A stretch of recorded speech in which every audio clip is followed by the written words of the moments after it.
इस जीवन की चादर में सांसों के ताने बाने हैं, इस जीवन की चादर में सांसों के ताने बाने हैं। दुख की थोड़ी सी सलवट है, सुख के कुछ फूल सुहाने हैं। दुख की थोड़ी सी सलवट है, सुख के कुछ फूल सुहाने हैं। क्यों सोचें आगे क्या होगा, अब कल के कौन ठिकाने हैं। क्यों सोचें आगे क्या होगा, अब कल के कौन ठिकाने हैं। ऊपर बैठा वो बाजीगर, जाने क्या मन में ठाने हैं, जाने क्या मन में ठाने हैं। चाहे जितना भी जतन करें भरने का दामन तारों से, चाहे जितना भी जतन करें भरने का दामन तारों से। झोली में वो ही आएंगे जो तेरे नाम के दाने हैं, झोली में वो ही आएंगे जो तेरे नाम के दाने हैं। इन सुंदर सी पंक्तियों के साथ दोस्तों आज का हम ये वीडियो स्टार्ट कर रहे हैं। रीट के समस्त विद्यार्थियों के लिए हम संस्कृत विषय से संबंधित जो भी आपके पेपर ऑलरेडी हो चुके हैं, जैसे आरटेट का है, रीट का है, उन सारे पेपरों को यहाँ पर सॉल्व करवा रहे हैं। आज हम बता रहे हैं 2012 का जो पेपर आपका हुआ है L1 भाषा संस्कृत, L1 के अंदर जिनके पास संस्कृत विषय है उनके लिए यहाँ पर हम पूरी मतलब कंप्लीट इसमें जानकारी हम इसमें आपको बताने वाले हैं। पूरा पेपर यहाँ पर व्याख्या के साथ में सॉल्व करवा रहे हैं। चलिए स्टार्ट करते हैं। देखिए दोस्तों, सबसे पहले इसमें एक दिक्कत आती है संस्कृत में। बहुत सारे विद्यार्थियों ने ये बोला है कि सर समझ में नहीं आता है, कैसे हल करें, किस प्रश्न का उत्तर क्या लिखें, क्या उत्तर होगा, कैसे ढूंढें। तो दोस्तों हम आपको बता दें, कोई भी एग्जाम आप दे रहे हैं, विशेषकर हम रीट की बात कर रहे हैं, जैसे आप रीट का एग्ज़ाम दोगे तो हम उससे पहले की ये तैयारियां कर रहे हैं कि पहले कौन कौन से प्रश्न पूछे गए थे, किस टॉपिक से क्या प्रश्न पूछा गया था और उसका उत्तर क्या माना गया था, ये जानना बहुत ही ज़रूरी होता है।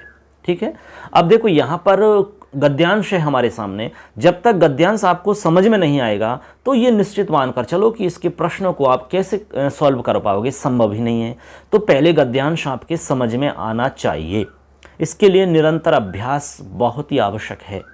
ठीक है, चलो आज इसमें हम आपको बता रहे हैं, ये भाषा फर्स्ट है, संस्कृत विषय है और ये आपका L1 की हम बात कर रहे हैं। चलो स्टार्ट करते हैं।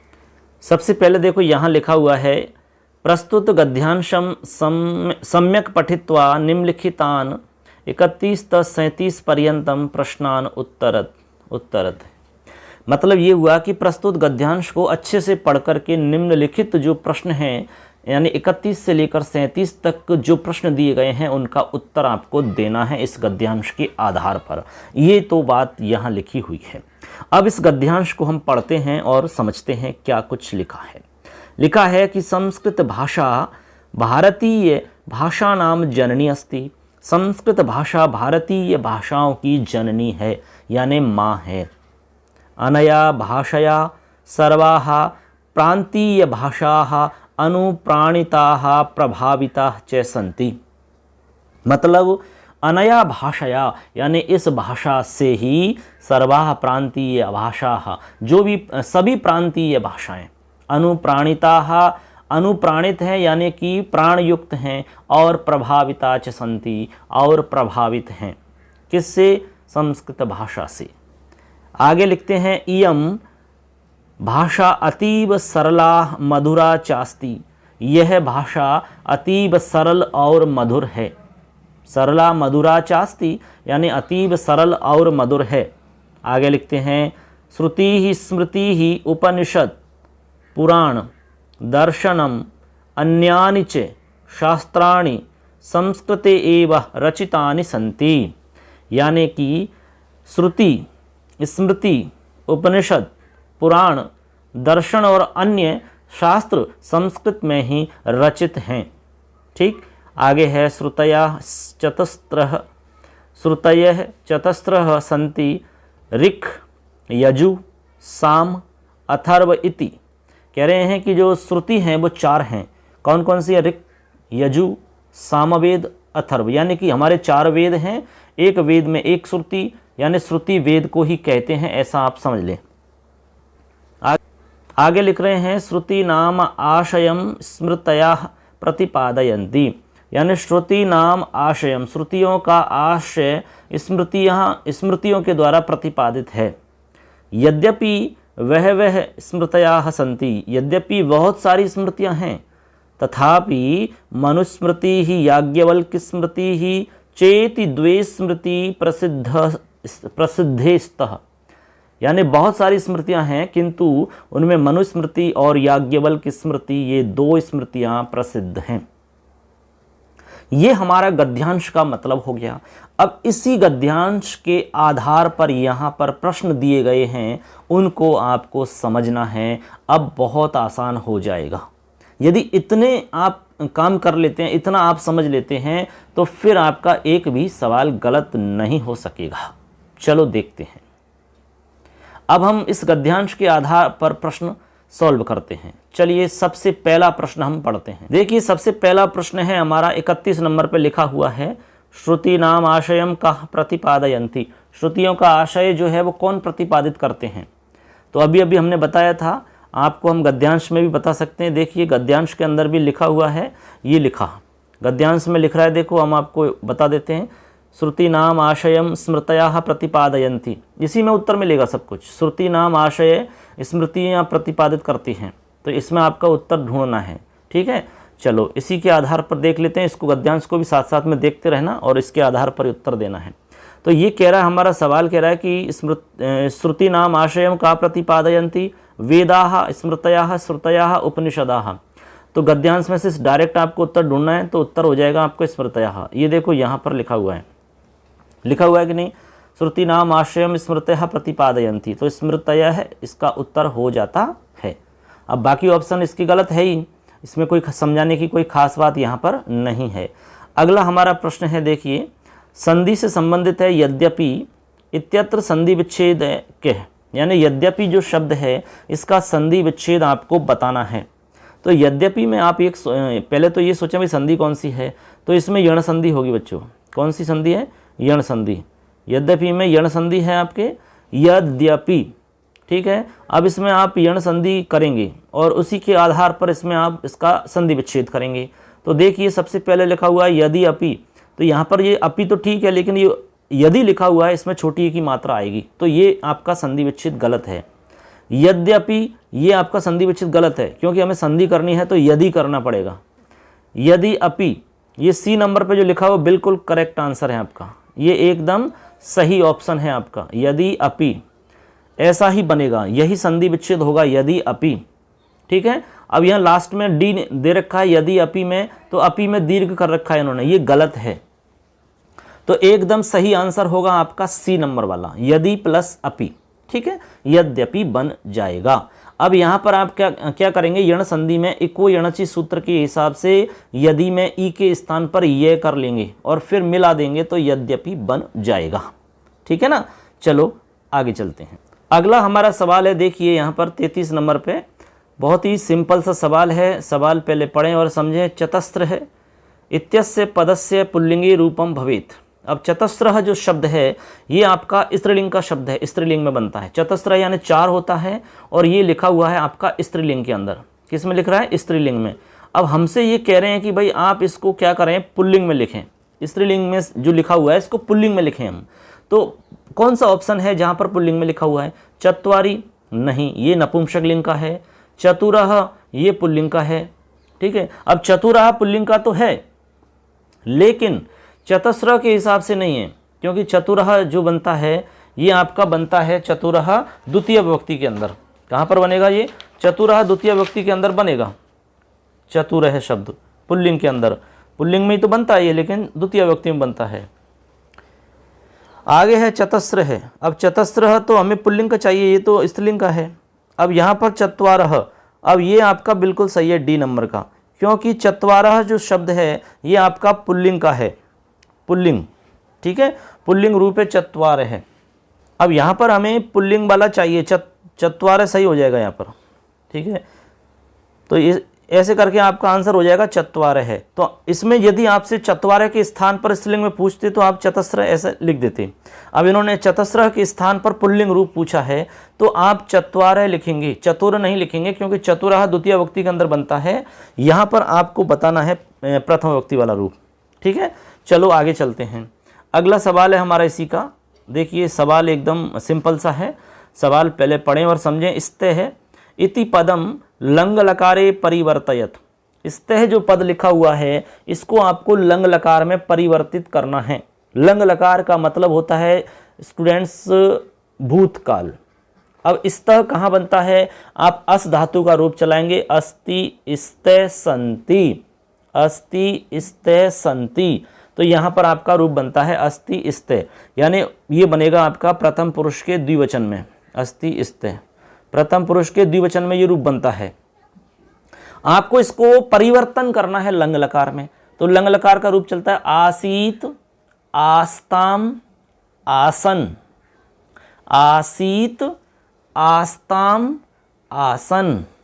हमें चाहिए द्विवचन, यानी प्रथम पुरुष का द्विवचन का रूप चाहिए। तो हमने अभी बोला उसमें देखो द्विवचन पे क्या आ रहा है, आसीत आस्ताम आसन, आस्ताम आ रहा है, क्या आ रहा है, आस्ताम, तो आपका राइट आंसर हो जाएगा आस्ताम। ठीक है, यदि आपसे बहुवचन वाला पूछते तो आसन होता, यदि यहाँ पर स्तः की जगह अस्ति दे करके पूछते तो आसीत होता, समझ रहे ना बात, ऐसे। तो हमारा उत्तर हो जाएगा आस्ताम, क्या हो जाएगा, आस्ताम, करेक्ट। चलो अगला सवाल है हमारा, स्मृति ही इत्यत्र कै प्रत्यय है। स्मृति जो हमारा शब्द लिखा हुआ है इसमें कौन सा प्रत्यय है ये आपको बताना है भाई, कौन सा प्रत्यय है, चलिए बताइए। स्मृति ही जो लिखा हुआ है इसमें कौन सा प्रत्यय है बताइए। स्मृति ही, इसमें है तिन प्रत्यय, ती प्रत्यय, तिप प्रत्यय, त प्रत्यय। तो स्मृति धातु से आपका बनता है तीन प्रत्यय लग करके। देखो एक धातु है स्मृति, ऐसे स्मृति यानी स्मरण करना है। इस धातु से यदि हम तीन प्रत्यय जोड़ते हैं तो आपका रूप बनता है स्त्रीलिंग के अंदर, यानी तीन प्रत्यय जिसमें भी लगेगा उससे जो शब्द बनेगा वो स्त्रीलिंग में बनेगा। तो स्मृति से हम तीन लगाएंगे तो स्मृति ही बनेगा, ठीक है, स्मृति ही। बाकी ती प्रत्यय होगा नहीं इसमें, ठीक है, तिप होगा नहीं और तय प्रत्यय होगा नहीं। तय प्रत्यय जो होगा आपका वो तय प्रत्यय तो जैसे पठित है, खादित, हसित, इस प्रकार से बनता है, स्मृत है बनेगा उसका, स्मृत है, स्मृति नहीं बनेगा उसका, तो स्मृत है बनेगा, ठीक है। तो ये आपका तय प्रत्यय होगा नहीं, ती होगा नहीं, इसमें ती ही प्रत्यय होता नहीं है कोई भी। तिप प्रत्यय होता है लेकिन तिप से बनेगा नहीं, ठीक है। तिप से तो आपका ऐसे बनता है पठती, पठथा, पठंती, तो स्मृति ऐसा बनता नहीं है इसमें, ठीक है। तो यहाँ पर आपका तीन प्रत्यय होगा, इसमें क्या होगा, तीन प्रत्यय, तब बनेगा स्मृति ही। समझ गए, क्लियर है सबके। चलो आगे चलते हैं। अगला सवाल है हमारा, देखिए यहाँ पर बहुत ही सिंपल सवाल है, सवाल समझेंगे। लिखा हुआ है कति स्मृतयः प्रसिद्धा सन्ति, कितनी स्मृति जो हैं वो प्रसिद्ध हैं, कितनी स्मृतियाँ प्रसिद्ध हैं। अभी अभी हमने आपको बताया था गद्यांश के अंदर मनुस्मृति और याज्ञवल्क्य स्मृति केवल दो स्मृतियाँ प्रसिद्ध हैं, स्मृति। अब यहाँ पर बताइए कौन सा आंसर आपका सही होगा भाई, द्वे। अब द्वे स्मृति है यानी आपका इसमें डी ऑप्शन सही होगा, डी। आप सोच रहे होंगे कि भाई द्वौ भी तो हो सकता है, द्वौ, ये द्वौ क्यों नहीं हुआ, द्वौ नहीं होगा। अब द्वौ क्यों नहीं होगा, चलो आप बताइए, आपने सोचा हो तो बताइए भाई क्यों नहीं होगा द्वौ। द्वौ इसलिए नहीं होगा बच्चों क्योंकि द्वौ जो है पुल्लिंग का रूप है, ये द्वौ जो है पुल्लिंग में बनता है भाई, ठीक है। और यहाँ पर पूछा जा रहा है स्मृति, स्मृति शब्द हमारा स्त्रीलिंग का है, स्त्रीलिंग में बनता है द्वे, इसीलिए विशेषण विशेष्य समान होने चाहिए कि नहीं, तो इसलिए हमारा स्मृति के हिसाब से द्वे आएगा, ठीक है। अब दो ही होती हैं इसलिए तीन तो आने का सवाल ही नहीं है, द्वयम होगा नहीं आपका, तो उत्तर हो जाएगा द्वे स्मृतयः प्रसिद्धा सन्ति, ठीक है। अगला सवाल देखिए,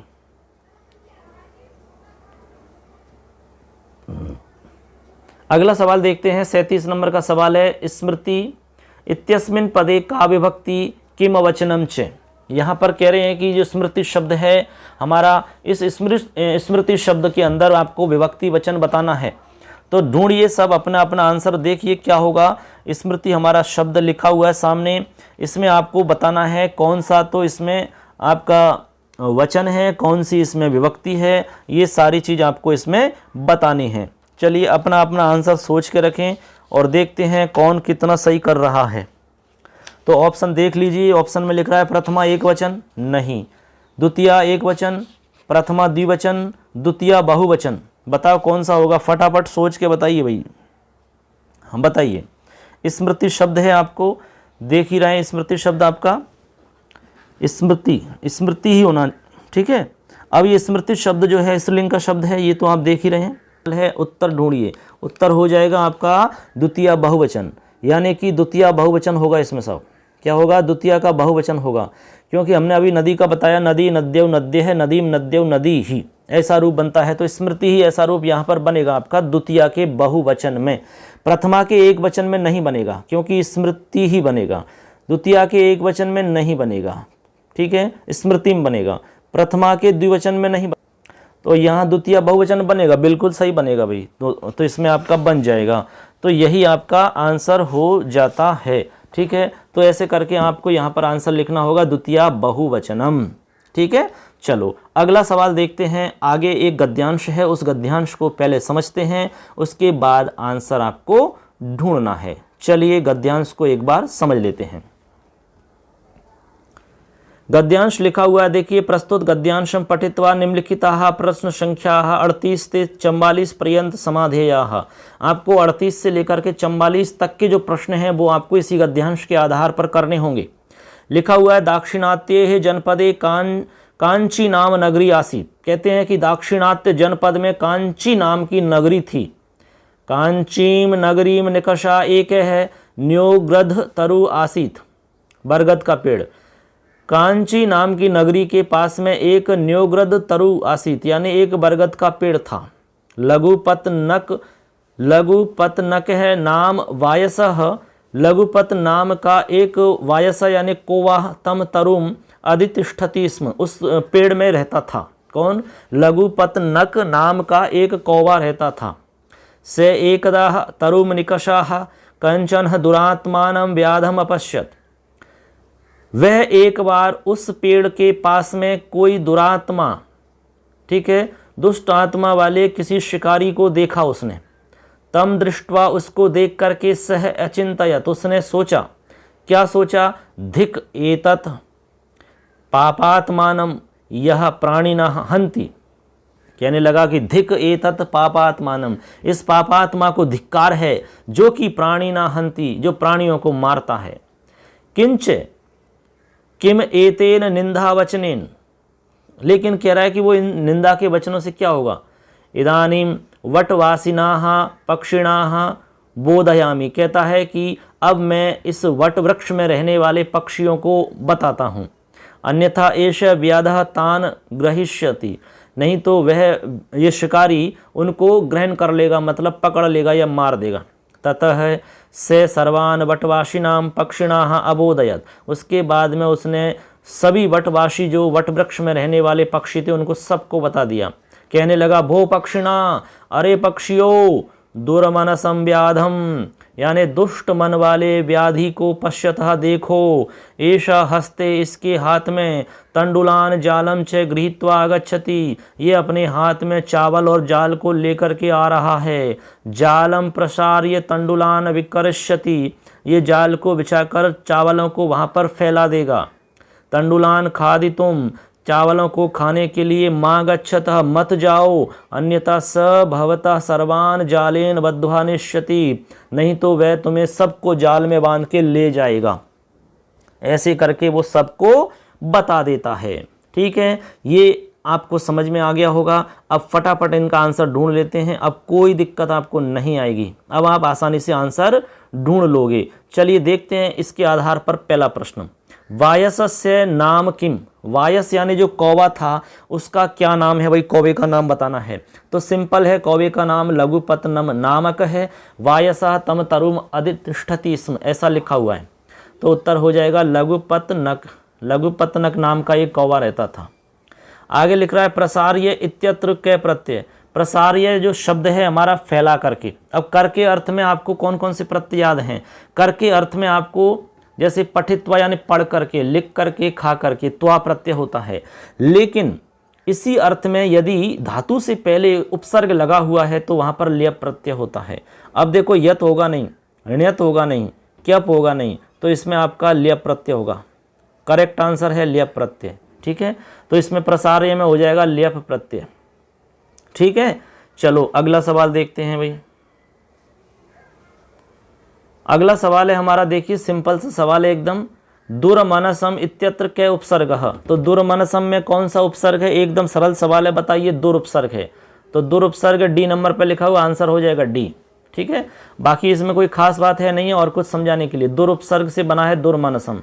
अगला सवाल है पश्यत इत्यत्र धातु लकार पुरुष वचनानि कानि, यानी पश्यत जो शब्द लिखा हुआ है आपका ये, इसमें आपको धातु भी बतानी है, लकार भी बताना है, पुरुष भी आपको बताना है, और वचन भी बताना है। तो भाई पश्यत जो है सबसे पहले तो दृश्य धातु से बनता है, यानी हमारी एक दृश्य धातु है, दृश्य यानी देखना होता है ऐसे। अब ये दृश्य धातु जो है इसका जब रूप चलाते हैं तो पश्य में बदल जाती है, तो ठीक है पश्य धातु लिख रही है पश्यत, तो धातु तो हो गई दृश्य।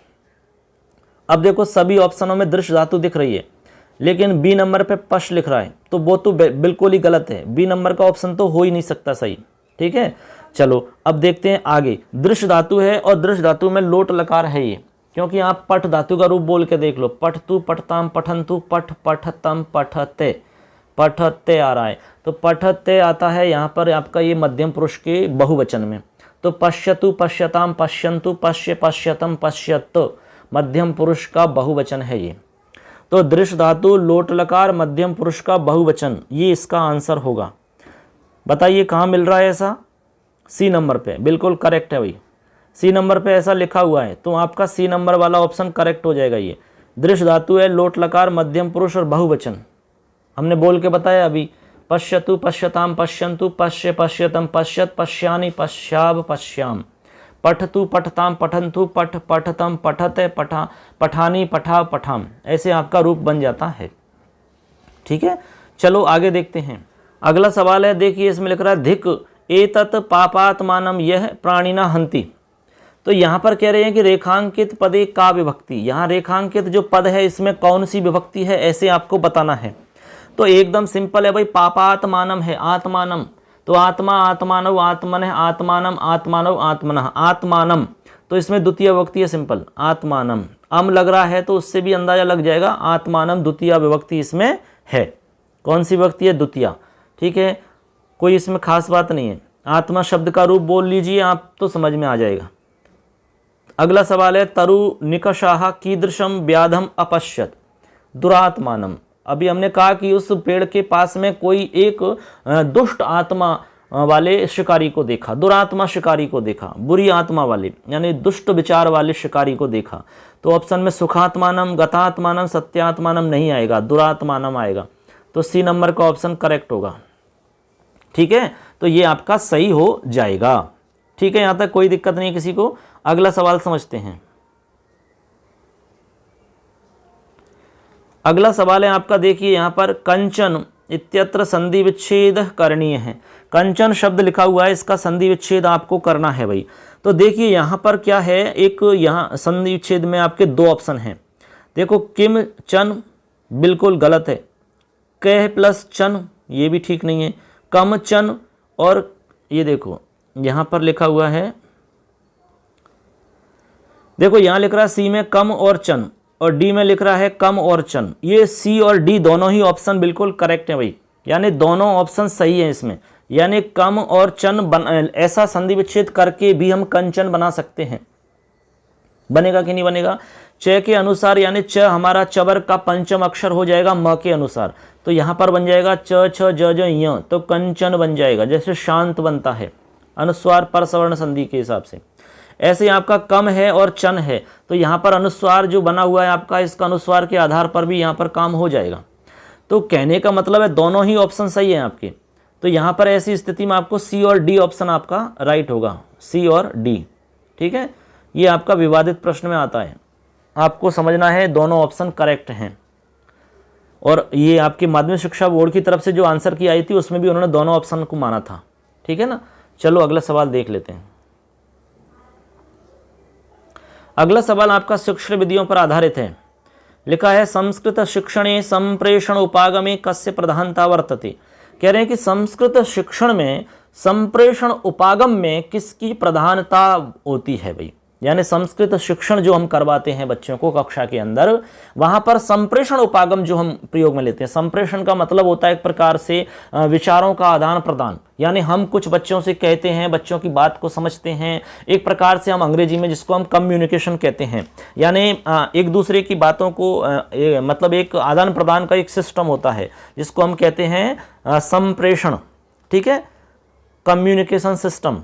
तो ये कह रहे हैं कि भाई संस्कृत शिक्षण के अंदर जो संप्रेषण उपागम है उसमें कस्य प्रधानता वर्तते, किसकी प्रधानता होती है? पुस्तक की, श्यामपट्ट की, अध्यापकस्य, छात्रस्य। तो आपको बताना है किसकी प्रधानता होती है भाई।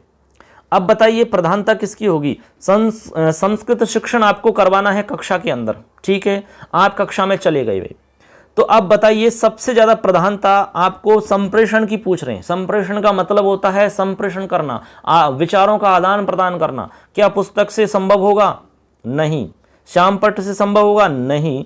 छात्रों से होगा? नहीं। सबसे ज्यादा मुख्य जो है यहाँ पर प्रधानता होती है अध्यापक की भाई, क्योंकि अध्यापक ही तो मुख्य है जो संप्रेषण करेगा। शिक्षण, संस्कृत शिक्षण में संप्रेषण के लिए जो मुख्य प्रधानता मानी जाएगी वो अध्यापक की मानी जाएगी कक्षा के अंदर। अध्यापक नहीं होगा तो क्या कक्षा में बच्चे किताब से ही संप्रेषण कर पाएंगे? इतना संभव नहीं है। तो यहां पर आंसर आपका अध्यापकस्य उत्तर एकदम करेक्ट होगा, ठीक है। अगला सवाल, संस्कृत अध्यापने दृश्य श्रव्य साधनम किम? ये कह रहे हैं कि संस्कृत अध्यापन में दृश्य श्रव्य साधन क्या है? दृश्य श्रव्य साधन, दृश्य श्रव्य आप जानते हैं भाई, दृश्य वो होते हैं जिनको हम देखते हैं, श्रव्य वो होते हैं जिनको हम सुनते हैं।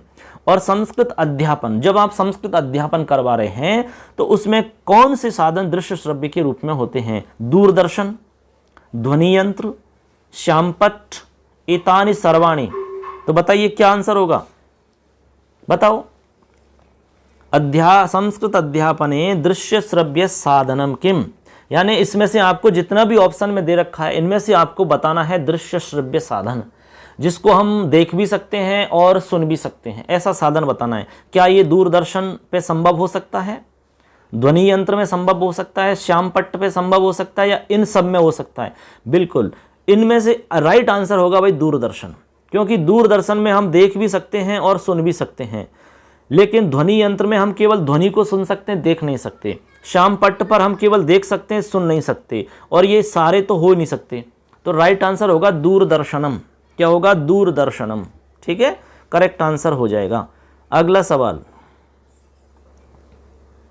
अगला सवाल है आपका लघुत्तरात्मक प्रश्नानाम उत्तर सीमा भवेत। जो हमारे लघुत्तरात्मक प्रश्न होते हैं उनकी उत्तर सीमा कितनी होती है? ये तो आपका फैक्ट वाला सवाल है, ये आपको फैक्ट याद करने पड़ेंगे, ठीक है। हम शिक्षण विधियां आपको बहुत जल्द उपलब्ध करवाने वाले हैं, ऑलरेडी चैनल पे उपलब्ध हैं, लेकिन अपडेट करके उनको वापस हम आपको उपलब्ध करवाएंगे। उसमें सब कुछ मिलेगा आपको, सारे पेपर्स में जो भी मैटर आया उनको सबको समायोजित करके आपको फिर अपडेट करके बताएंगे। तो यहाँ पर आपको बताना है कि लघुत्तरात्मक जो प्रश्न होंगे उनकी उत्तर सीमा कितनी होगी। तो सीधा डायरेक्ट उत्तर बता देते हैं। उत्तर सीमा होगी आपकी वाक्य त्रयम चतुष्टयम वा, यानी 3 वाक्य या 4 वाक्य, वाक्य 3 या 4, यही उत्तर सीमा होगी। यानी यहाँ पर उत्तर सीमा में होगी आपके वाक्य 3 या 4, यानी 3 वाक्य लिखो या 4 वाक्य लिखो, यही उत्तर सीमा मानी जाती है किसकी? लघुत्तरात्मक प्रश्नों की, ठीक है। हाँ चलो अगला सवाल, अगला सवाल है आपका विषयगत काठिन्यानाम ज्ञानम कथम भवति। कह रहे हैं कि विषयगत जो कठिनता है उसका ज्ञान कैसे होता है भाई? विषयगत कठिनता, अब जैसे विषयगत कठिनता है, चाहे विषय कोई भी, हिंदी, संस्कृत, अंग्रेजी, गणित, विज्ञान, कोई भी विषय हो सकता है, उसमें विषयगत जो काठिन्यता है उसका ज्ञान कैसे प्राप्त कर सकते हो आप? बच्चों को कठिनता है कि नहीं है, समझ में आ रहा है कि नहीं आ रहा है, कहाँ पर उनको दिक्कत हो रही है, कहाँ पर समस्या आ रही है बच्चों को, इसका पता कैसे लगा सकते हो आप? मूल्यांकन के द्वारा, भाषण के द्वारा, श्लोक गान के द्वारा, या फिर परस्पर संभाषण के द्वारा? बताइए, बहुत ही सिंपल सा सवाल है। किससे होगा ये सब? मूल्यांकन से होगा। बिल्कुल करेक्ट है भाई। अरे मूल्यांकन के द्वारा हम ये सब पता लगा पाएंगे, तो बच्चों का हमें मूल्यांकन करना पड़ेगा, तभी जाकर के आप पता कर पाओगे कि विषय से संबंधित कठिनता कहाँ पर है और कहाँ पर नहीं है, क्या बच्चों को समझ में आ रहा है और क्या नहीं आ रहा है, ये सब समझ पाएंगे मूल्यांकन के द्वारा। ठीक है, अगला सवाल, अगला सवाल है हमारा, देखिए सवाल लिखा हुआ है, शिक्षक कक्षायाम कम आश्रित्य पाठयति। जो शिक्षक होता है वो कक्षा में किसको आश्रित करके पढ़ाता है, किसको पढ़ाता है, यानी किस चीज को आश्रय करके पढ़ाता है वो। जैसे मान लो आप शिक्षक हैं, कक्षा के अंदर चले गए, तो किसको आधार बना करके, किसको आश्रित करके आप बच्चों को पढ़ाते हैं। ऑप्शन सुधाखंड यानी कि चौक, पाठ्य पुस्तक यानी किताब, श्यामपट्ट आप जानते ही हैं, या फिर लास्ट में लिख रहा है सर्वम, या इन सभी को आधार बना करके आश्रित करके आप पढ़ाते हो। तो क्या आंसर होगा भाई? करेक्ट आंसर हो जाएगा सर्वम, यानी कि इन सब की आवश्यकता हमें पड़ेगी। यानी हम सुधाखंड का आश्रय लेंगे, पाठ्य पुस्तक का आश्रय हम लेते ही हैं, श्यामपट्ट का आश्रय हम लेते हैं कि नहीं लेते हैं बताइए। चौक तो होना ही चाहिए अपने पास, पाठ्य पुस्तक होनी चाहिए, श्यामपट्ट होना चाहिए, तब आप अच्छे से बच्चों को पढ़ा पाएंगे। तो आंसर हो जाएगा सर्वम। ठीक है, चलो अगला सवाल देखते हैं। अगला सवाल है हमारा 50 नंबर का, अधोलिखित वाक्य से वाच्य परिवर्तनम कुरुत है। वाच्य परिवर्तन करना है आपको। देखो लिखा हुआ वाक्य से माम पश्यति, सिंपल सा वाक्य है, से माम पश्यति, वह मुझको देखता है। ठीक, इसको आपको वाच्य में परिवर्तन करना, यानी कि इसको कर्म वाच्य बनाना है आपको। से माम पश्यति बनाइए, क्या बनेगा? तो से, देखो हमने आपको नियम बताया था वाच्य परिवर्तन करने का। तो सबसे पहले आपको तृतीया विभक्ति में कर्ता लाना होता है, यानी 311 का नियम हमने आपको बताया, यानी कि कर्तृवाच्य का जो कर्ता है उसको सबसे पहले तृतीया विभक्ति में लाते हैं। उसके बाद में कर्तृवाच्य का जो कर्म है ये वाला, उसको आप प्रथमा विभक्ति में लाते हैं। उसके बाद में कर्तृवाच्य की जो क्रिया है उसको आप जो आपने प्रथमा विभक्ति में कर्म लाए उसके हिसाब से चलानी होती है। ठीक है, चलो अब देखो यहाँ लिखा है से, तो से का आप रूप बोलो, स तौ ते तम तौ तान तेन ताभ्याम तई। तो तेन आता है तृतीया में। अब तेन सारे ही ऑप्शन में आ रहा है। ठीक है, तो तेन तो बिल्कुल करेक्ट है। अब तेन के आगे चलते हैं।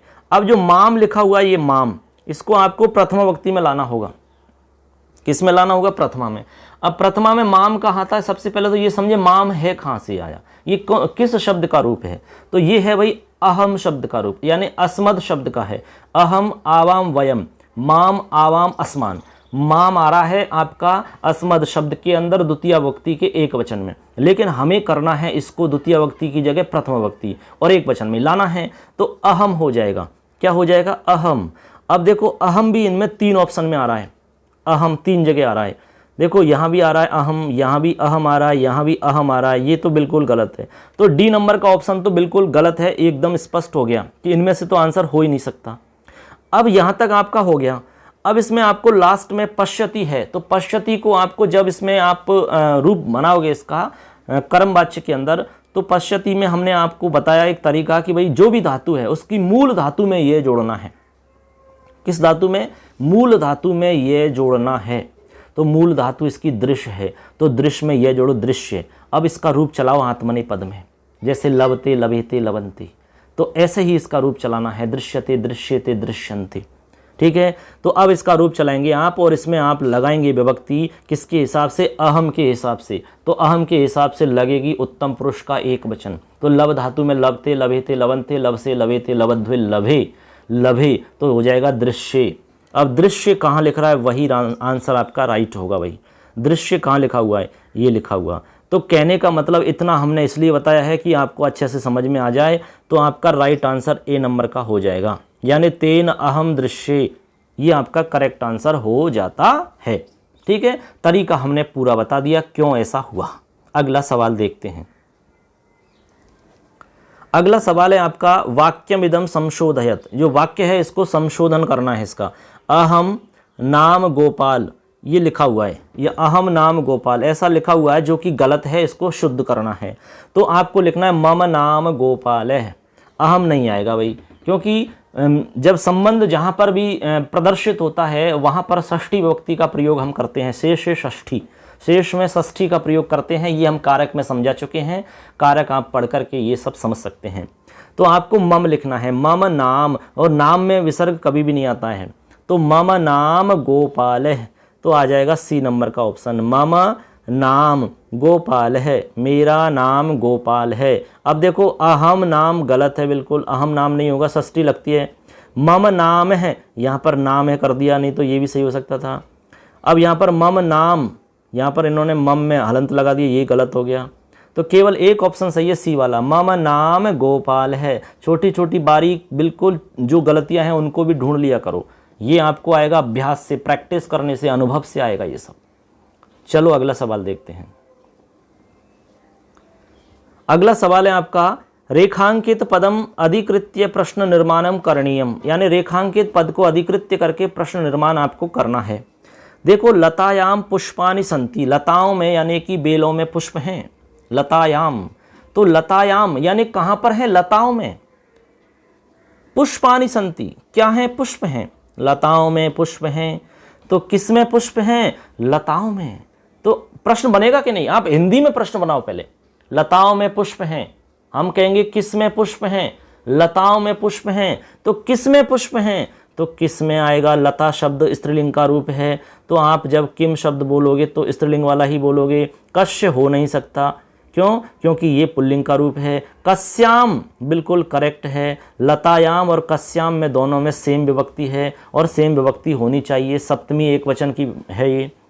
और ये कस्य आपका षष्ठी का रूप है, कस्मिन आपका पुल्लिंग का रूप है जो कि गलत है। किम शब्द आपका होगा नहीं, नपुंसक लिंग में है, तो केवल राइट आंसर होगा कस्याम। तो लिखा जाएगा कस्याम पुष्पानि संति, किसमें पुष्प हैं, उत्तर हो जाएगा लतायाम पुष्पानि संति। ऐसे आपका राइट आंसर हो जाता है। चलिए अगला सवाल देखते हैं। अगला सवाल है हमारा, रिक्त स्थानम पूरयित्वा सूक्तिम संयोजयत। इसमें रिक्त स्थान की पूर्ति करनी है, इसमें सूक्ति दे रखी है, उसको आपको बताना है। सिंपल सूक्ति है, उद्यमेन ही सिद्ध्यन्ति कार्यानि न मनोरथई। डायरेक्ट आ गया कार्यानि। आपको श्लोक याद होगा, सूक्ति याद होंगी, हमने वीडियो बनाया है, चैनल पे जाकर देख लो। जो भी 6वीं से 10वीं तक की जो किताबें हैं उनमें से जो मोस्ट हैं आपकी, जो ज़्यादातर पूछी जाती है, उन सबको हमने अच्छे से समझाया हुआ है व्याख्या के साथ में। आप चैनल पे जाके देख सकते हैं और इस वीडियो के डिस्क्रिप्शन में भी हम उसको बता देंगे, वहाँ से भी आप देख सकते हैं। तो उद्यमेन ही सिद्ध्यन्ति कार्यानि ने मनोरथई, तो कार्यानि आ जाएगा यहाँ। ठीक है, उद्यम करने से कार्य सिद्ध होते हैं, मन में केवल सोचने से नहीं, केवल मन में विचार करने से नहीं होती काम। ठीक है, चलो अगला सवाल देखते हैं।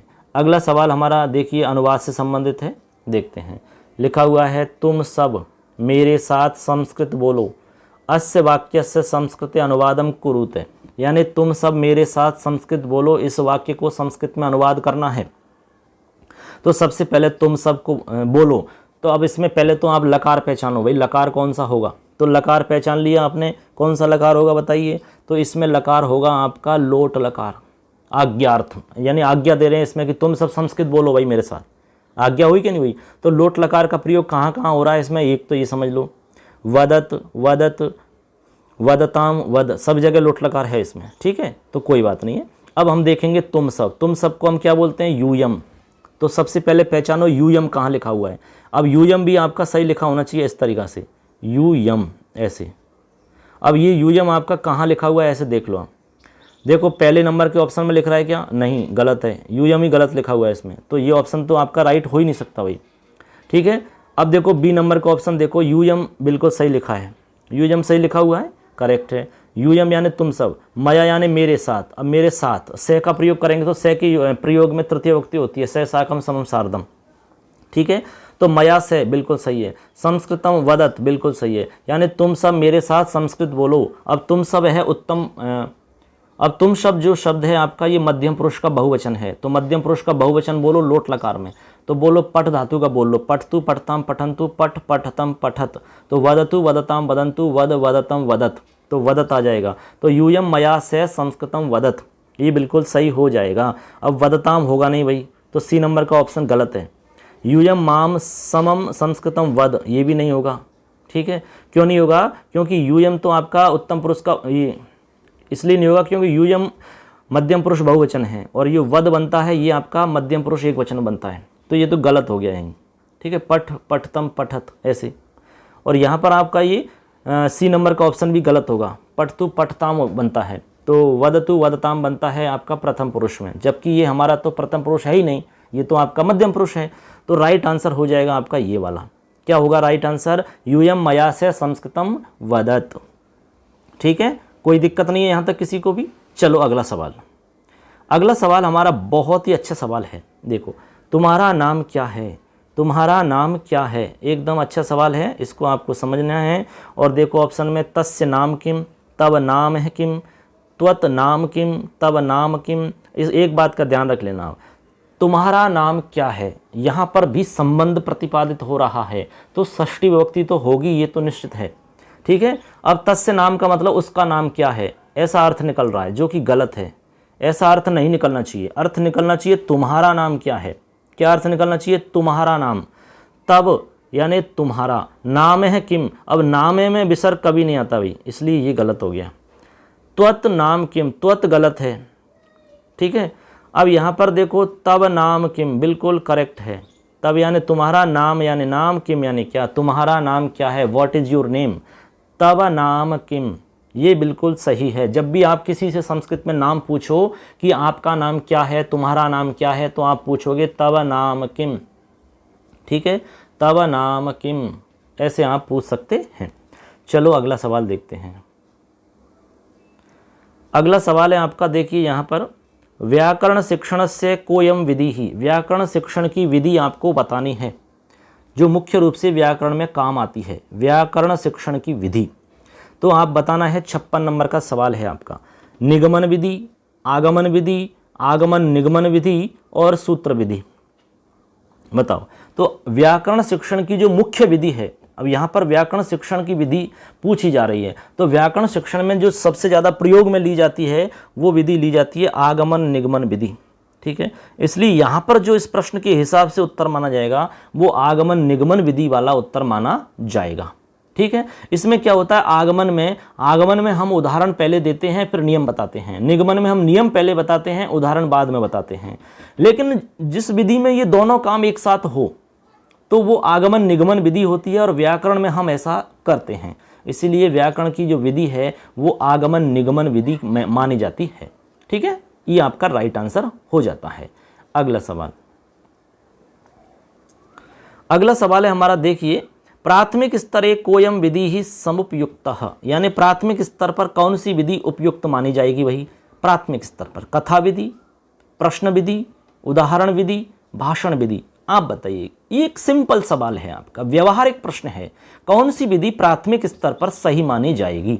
प्राथमिक स्तर पर कौन सी विधि मानी जाएगी? कथा विधि, प्रश्न विधि, उदाहरण विधि, भाषण विधि। इन सभी में सबसे सटीक और सही है वो है कथा विधि, और यही राइट आंसर है, कथा विधि। क्योंकि आप जानते हैं कि जो छोटे बच्चे हैं उनको यदि आप कथा विधि के माध्यम से पढ़ाओगे तो बहुत ही अच्छे से समझ में आता है उनको, और बहुत ही आनंद आता है। आनंद आएगा पढ़ाई में, मज़े से बच्चे सुनेंगे, रुचि उनकी होगी, अवधान उनका होगा, तो बहुत अच्छे से उनको अधिगम होगा, कोई दिक्कत नहीं होगी। ठीक है, तो सबसे ज़्यादा जरूरी है प्राथमिक स्तर पर, क्या जरूरी है, कथा विधि, यानी कथा विधि का प्रयोग ज़्यादा से ज़्यादा होना चाहिए और करना चाहिए। ठीक है, अगला सवाल, अगला सवाल है, भाषण शिक्षण से कति कौशलानि भवन्ति। भाषण शिक्षण के कितने कौशल होते हैं? बहुत ही सिंपल है, वेरी वेरी सिंपल सवाल।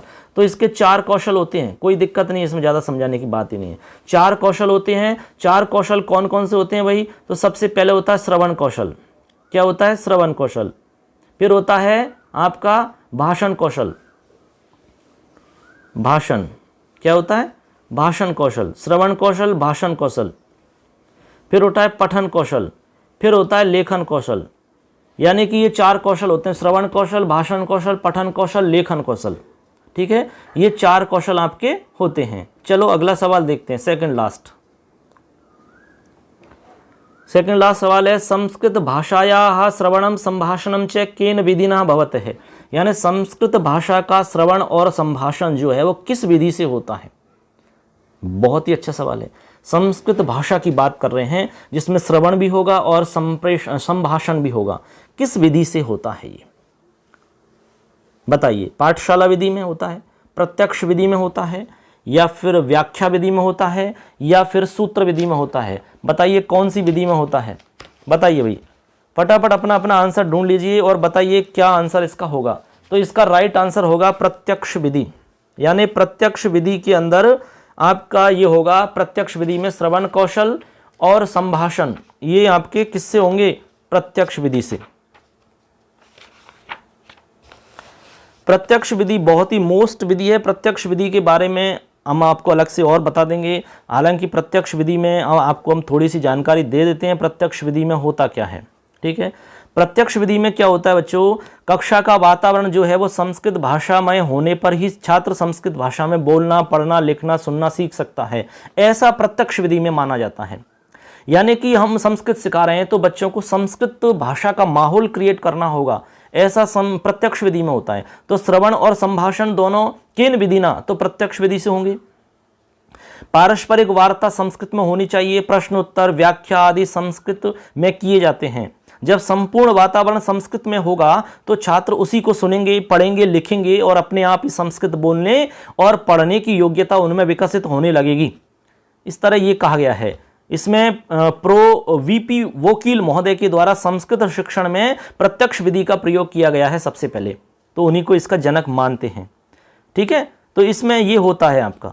तो इसमें हम कह सकते हैं कि भाई इस विधि में अध्यापक और छात्र दोनों संस्कृत में सोचना पड़ता है, उनको बोलना पड़ता है, हमें संस्कृत का वातावरण क्रिएट करना पड़ता है, तब जाके ये सब होता है। तो हम सीधा से समझ सकते हैं कि श्रवण और संभाषण जो है किस विधि से होगा, तो वो प्रत्यक्ष विधि उत्तर आपका होगा। ठीक है, क्लियर है। अगला सवाल है आपका, लास्ट सवाल है ये, देखो सवाल है शिक्षण सूत्रम विद्यते, यानी इनमें से शिक्षण सूत्र आपको बताना है कौन सा है।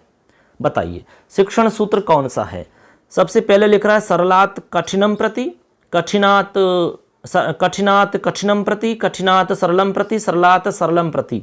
देखो सरलात कठिनम प्रति बिल्कुल करेक्ट है, यानी कि हमें सरल से कठिन की ओर शिक्षण सूत्र का प्रयोग करना चाहिए। जब आप कोई भी चीज़ बच्चों को पढ़ा रहे होते हैं तो सबसे पहले सरल से हमें कठिन की ओर जाना चाहिए। यदि आप कठिन स्टार्ट कर दोगे, स्टार्टिंग में कठिन से स्टार्ट करके आप सरल की तरफ जाओगे तो बच्चों को उसमें रुचि नहीं होगी, बच्चे समझ नहीं पाएंगे, उनका ध्यान नहीं होगा, वो बिल्कुल भी समझ में उनके नहीं आएगा। तो आप सोचोगे बच्चों के समझ में क्यों नहीं आ रहा भाई, अरे समझ में कहाँ से आएगा। शिक्षण आपकी जो शिक्षण विधि है, आपका जो शिक्षण सूत्र है वो आप गलत काम में ले रहे हो। तो हमें सही शिक्षण सूत्र का प्रयोग करना है। तो सरल चीज को पहले बताना होगा, फिर उसके बाद में उसी क्रम से हम कठिन की तरफ जाएंगे। फिर तो सरल से कठिन की तरफ हमें जाना होता है, बाकी ऑप्शन सारे गलत हैं आपके।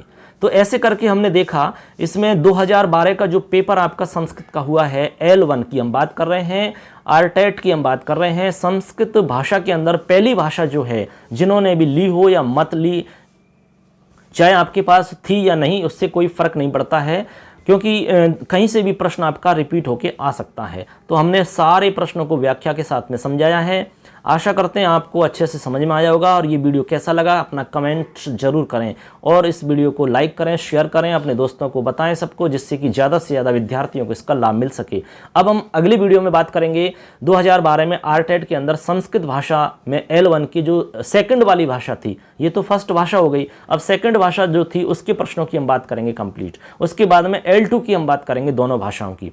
ऐसे करके आपके पास बहुत सारे प्रश्न हो जाएंगे, उनमें से गारंटी से आपके सामने रिपीट होकर सवाल आएंगे, ये हम निश्चित आपको कह सकते हैं। चलिए दोस्तों, आज के लिए इतना ही पर्याप्त है। आप सुन रहे, मैं आप सबका दोस्त लखनलाल माली। मिलेंगे नेक्स्ट वीडियो में, तब तक के लिए अपना और अपनों का ध्यान रखें। जय तु भारतम, जय तु संस्कृतम। धन्यवाद।